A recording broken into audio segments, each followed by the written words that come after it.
ஆன்மீக அன்பர்களுக்கும் தமிழ் நெஞ்சங்களுக்கும் வணக்கம். மீண்டும் ஆனந்த அருள் பதிவில் சந்திப்பதில் மிக்க மகிழ்ச்சி.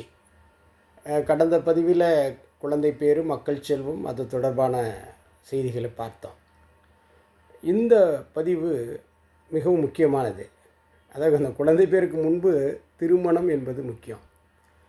வாழ்க்கையில் ஒரு மனிதன் திருமணம் தான் வாழ்க்கையே. அதை வச்சு தான் அவருடைய வாழ்க்கை முழுவதும் அவர் வாழ்ந்து கொண்டிருப்பார்.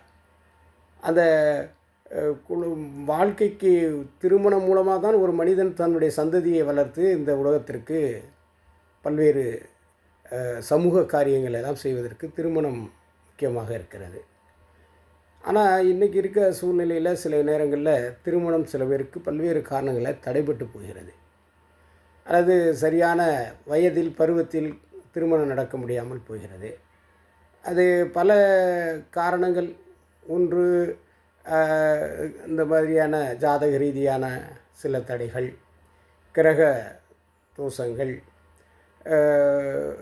சரியான ஒரு வாழ்க்கை துணையை தேர்ந்தெடுக்கிறதுல பல்வேறு இடர்பாடுகள், குடும்ப சூழ்நிலை இடர்பாடுகள், தகுதி, இப்படியெல்லாம் பல்வேறு இடர்பாடுகள் இருக்கின்ற ஒரு இடத்துல அப்போ இந்த மாதிரி ஒரு தடைகள் இருக்குது அப்படின்னா, அப்போ அந்த தடைகளை நாம் பல்வேறு வகையில் முயற்சி பண்ணி பார்த்தும் முடியாத ஒரு பட்சத்தில் நாம் இறைவனை தவிர வேறு யாரையும் நாம் இந்த நேரத்தில் துணைக்கு அளிக்க முடியாது.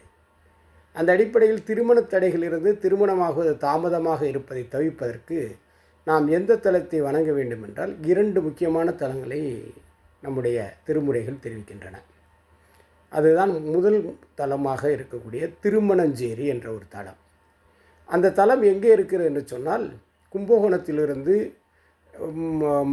மயிலாடுதுறைக்கு ஒரு மாற்றுப்பாதை இருக்கிறது. ஆடுதுறை இல்லாமல் மற்றொரு மாற்றுப்பாதை. அது பூம்புகார் சாலை என்று பெயர். ஆகவே கும்பகோணத்திலிருந்து 25 கிலோமீட்டர் தொலைவில் இருக்கிறது.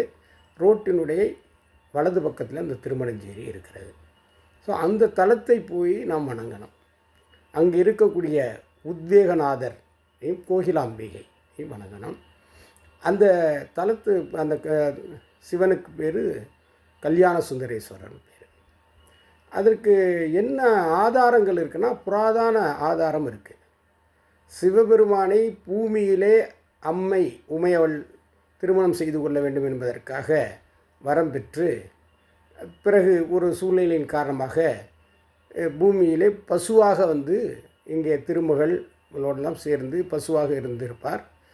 அவர்களை மேய்க்கக்கூடிய பணி மகாவிஷ்ணுவுக்கு கொடுக்கப்பட்டிருக்கும். அப்படி ஒரு சூழ்நிலையில் அந்த உமாதேவி பசுவாக இருந்து ஒரு இடத்துல ஒரு லிங்கத்தை பார்த்து அங்கே பால் சுரந்த பிறகு அப்போ அந்த சிவபெருமான் மனமுருகி காட்சி கொடுத்து அந்த இடத்தில் திருமணம் செய்து கொண்டார். அந்த இடம்தான் திருமணஞ்சேரி என்று புராதனமாக நமக்கு சான்று கிடைக்கிறது. அப்படிப்பட்ட இடத்துல பல்வேறு உண்மை சம்பவங்கள் நமக்கு கிடைக்கிறது. திருமணத்திற்காக அங்கே போய் வேண்டி திருமணம் கைகூடிய நிகழ்வுகள் உண்டு. இப்போ திருமுறை சான்று என்ன இருக்கிறது என்று பார்த்தால், அது உண்மையாக திருஞான சம்பந்தரும் அப்புறம் அந்த தலத்திலே சென்று பாடியிருக்கிறார்கள். அந்த அடிப்படையில் பார்த்திங்கன்னா, அது திருமணத்திற்கு கைகூடக்கூடிய ஒரு தலமாக அது கருதப்படுகிறது. ஆகவே அந்த அடிப்படையில் நாம் பார்க்கும்போது, அப்போ அதற்கு திருமுறை சான்றாக அப்பர் ஒரு பாடலில் அது தெரிவிக்கிறார். எப்படி என்று சொன்னால், மத்தமும் மதியமும் சேர் வளர் செஞ்சடை முக்தர் முக்குணர் மூசரவம் மேனி சித்தர் தீவன்னர் சீர் மணஞ்சேரி எம் வித்தர் தாம் விரும்பாரை விருப்பாரே என்று சொல்கிறார். இந்த இடத்த தான் அந்த திருமுறை சான்று, தாம் விரும்பாரை விருப்பாரை. அப்போ ஒரு விரும்புகிறவரை சேர்த்து கொள்ளக்கூடிய, ஒரு திருமணம் செய்து கொள்ளக்கூடிய, அல்லது நாம் திருமணம் செய்ய வேண்டும் என்று விரும்பி இருக்கின்ற நேரத்தில் ஒரு விருப்பமானவர் நமக்கு கிடைப்பார். அப்போ நம்ம திருமணம் என்று விரும்புகின்ற பொழுது அதற்கான ஒரு துணை கிடைக்கும் என்பது தான்.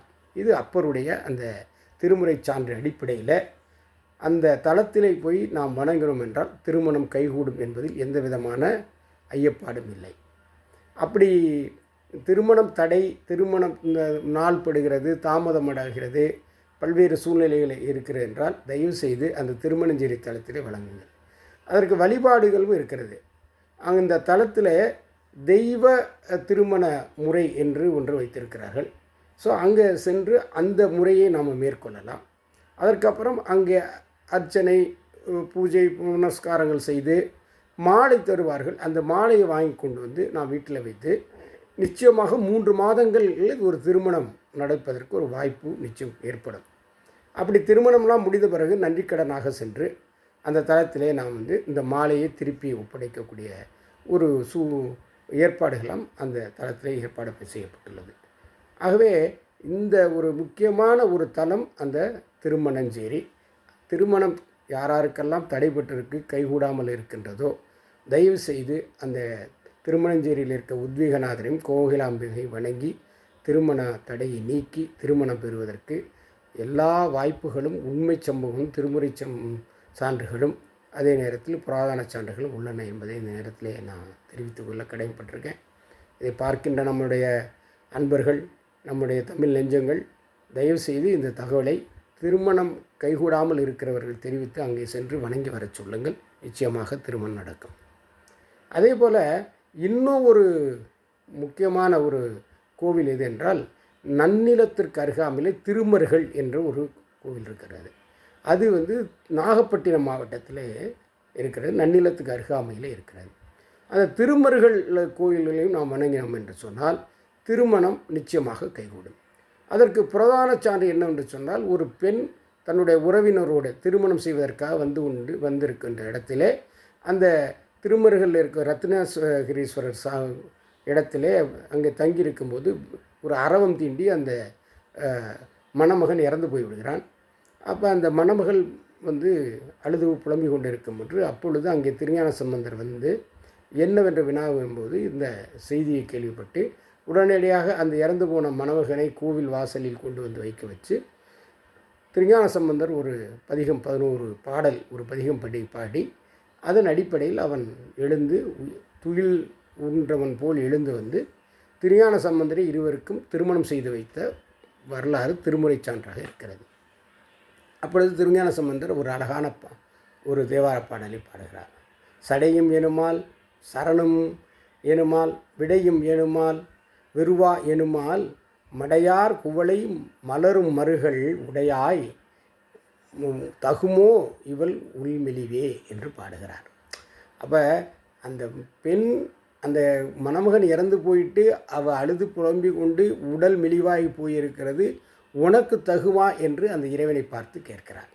ஸோ அந்த மாதிரி ஒரு இரக்க சிந்தனையோடு ஒரு கேள்வி கேட்டு அந்த இறைவனை இறங்க வச்சு அந்த திருமணத்தை திருஞான சம்பந்தர் நடத்தி கொடுத்திருக்கிறார். அதனுடைய சாட்சியாக மதுரையிலே சொக்கநாதரிடம் தெரிவித்த ஒரு பழங்கதையும் இருக்கிறது. ஆகவே அப்படிப்பட்ட ஒரு சூழ்நிலையில் திருமணம் கைகூட வேண்டும் என்று சொன்னால் இந்த 2 தலத்திற்கும் சென்று வழிபட்டோம், வணங்கினோம், மன உருகி பிரார்த்தனை செய்தோம் என்று சொன்னால் திருமணம் கைகூடும் என்பதற்கு புராதன சான்றுகளும், உண்மை சான்றுகளும், திருமுறை சான்றுகளும் உள்ளது என்பதை இதன் மூலம் நாம் பார்த்திருக்கிறோம். ஆகவே இந்த பதிவை பார்க்கின்ற நம்முடைய நண்பர்கள், ஆன்மீக அன்பர்கள், உறவுகள், தமிழ் நெஞ்சங்கள் தயவு செய்து திருமணம் தடையாக யாரெல்லாம் வாடிக்கொண்டிருக்கிறார்களோ, யாருக்கெல்லாம் திருமணம் தள்ளி போகிறது, தாமதமாகிறதோ அவர்களை தயவு செய்து திருமணஞ்சேரியில் இருக்கக்கூடிய உத்வீகநாதர் கோகிலாம்பிகையும், அதேபோல் இங்கே நம்முடைய திருமருகளில் இருக்கக்கூடிய ரத்னகிரீஸ்வரையும் அம்மனையும் வணங்கச் சொல்லுங்கள். நிச்சயமாக திருமணம் கைகூடி அவர்கள் வாழ்க்கையில் அவர்களும் ஒரு திருமண தம்பதிகளாகி இந்த உலகத்திற்கு நல்ல ஒரு மனிதர்களை ஈர்ந்து அந்த அடிப்படையில் இந்த சமூகத்தை விருத்தி அடைய செய்து இந்த சமூக உலகத்திற்கு அவர்களும் அரும்பணி ஆற்றுவதற்கு வாய்ப்பு கிடைக்கும் என்று கூறி நாம் இந்த பதிவில் இத்துடன் முடித்துக்கொண்டு மீண்டும் அடுத்த பதிவில் சந்திப்போம். நன்றி, வணக்கம்.